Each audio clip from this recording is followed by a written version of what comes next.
In other news, a little more than 2 weeks to go until the deadline, and still there is no budget in place for the state of Michigan. Earlier today, it sounded like a deal might be in the works, but by this afternoon, the overly optimistic reports out of Lansing had been tamped down.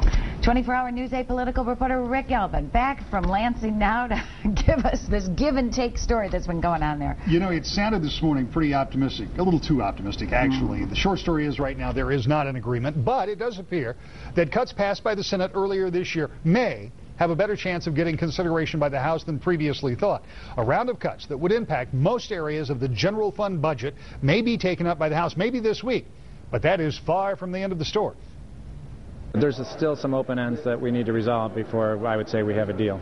Speaker Andy Dillon may have the understatement of the day, with a budget ballooning nearly $3 billion out of balance, and only 2 weeks until a deadline. There are a lot of open ends. And I've appreciated the Speaker in his efforts recently to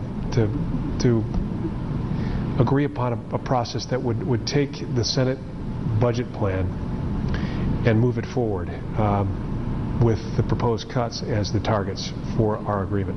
Now, we have not agreed on the ultimate plan. A plan that would make big cuts and likely use some stimulus money may be part of the proposed solution. But what about the idea of following that up with new revenues, taxes, to restore some of those programs likely to be cut? I can tell you flat out, as I sit here today, there are no votes for tax increases in the Senate, enough to pass the Senate. And what about the governor? Will she sign off on cuts like the ones proposed? It's reported that she's keeping an open mind. Will House Republicans add their votes to pass those cuts? And if revenues are a part of the equation, what proposed tax increases will be suggested? And will there be enough votes in either chamber to pass them? 2 weeks and a little bit to go. There's still no budget. There is some movement, and as I said at 5 o'clock, I was told early on by somebody who's watched this process for a long time, don't confuse movement for progress. But I think today we saw a little both. All right, Rick. Thank you, Rick.